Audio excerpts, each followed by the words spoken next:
Hey, Jesse, how'd your arm feel tonight? I mean, it looked like you were getting some things going in the passing game, had a little more zip on the ball. Just talk about that, first of all, and how you did in that department.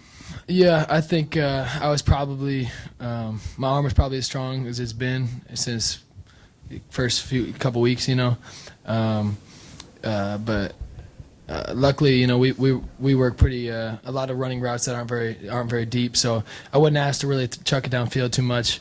So it kind of helped me out not to be kind of exposed to those things, but hit the one long one, and fortunate it worked out the way it did.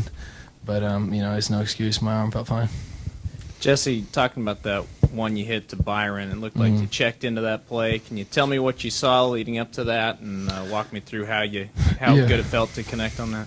Yeah, we had kind of scouted them that their corners when they press, you always see the way people, let people off the line, and they kind of would hop inside a lot of times and not really engage. So I knew, BP had a pretty good chance at getting on top of him, and they had a safety over there, but it was kind of a blurry coverage, and he was really low, so I knew he wasn't going to be able to help. And BP beat him right off the line. I was able to just put it in there, not too far downfield, and let him run the rest. Jesse, y'all have had a lot of success against teams from Texas this year. What do you think about beating almost all of the big programs in Texas this season? I think that's a really cool thing, to accomplish, to be able to say you did. Give the fans some bragging rights and things like that, but I mean, we just see them as another team, so I don't really think too much about that stuff. And Jesse, you looked a little Colin Klein-esque on that.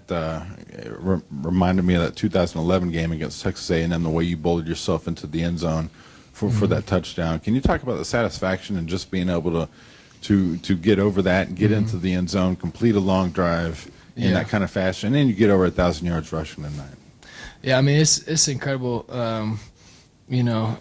just from where I was last year to this year, to be able to be on the field the whole season and just play with my friends, and there's no better feeling just a long drive, where you kill a clock, it's 10 plays and you punch it in. I mean, there's going to be momentum swings, and you can just feel it in those moments. We feel like the next one we're putting it in again, and that was a good moment for us. Jesse, you had two 20-yard runs on that last scoring drive that proved to be significant plays, obviously. Why do you think you guys were so effective at spreading them out and being able to run against that spread defense? Well, we typically run quite a bit of quarterback run game, stuff like that.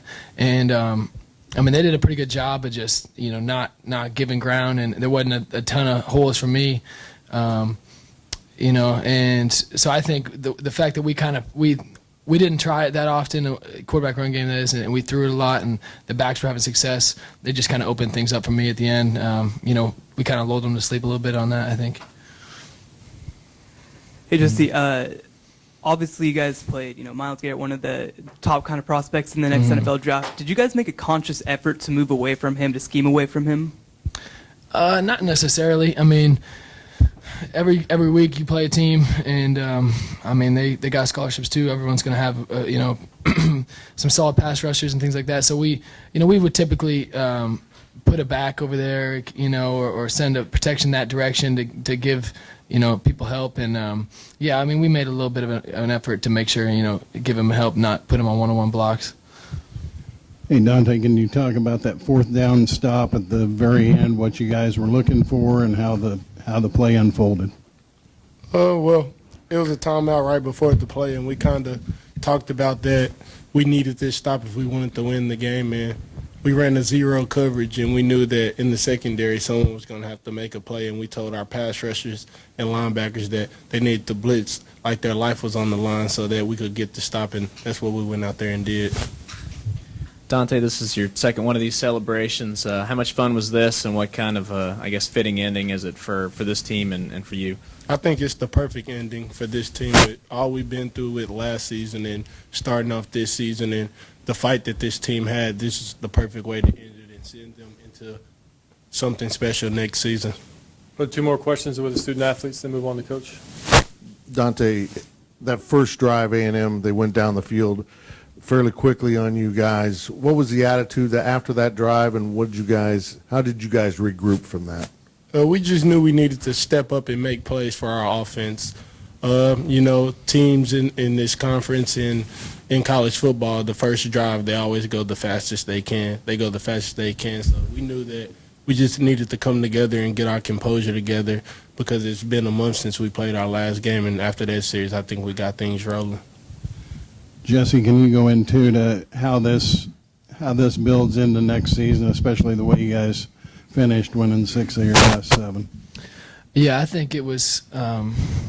From the start, it was kind of a work in progress. We knew we had pieces and a lot of talent and things to work with, and it was just a matter of getting experience and getting the wrinkles worked out and kind of getting people going, getting confidence. And that's what you saw throughout the season. It just kind of got more consistent. So to have so many experienced guys come back, you're going to have a more productive off season, OTAs and things.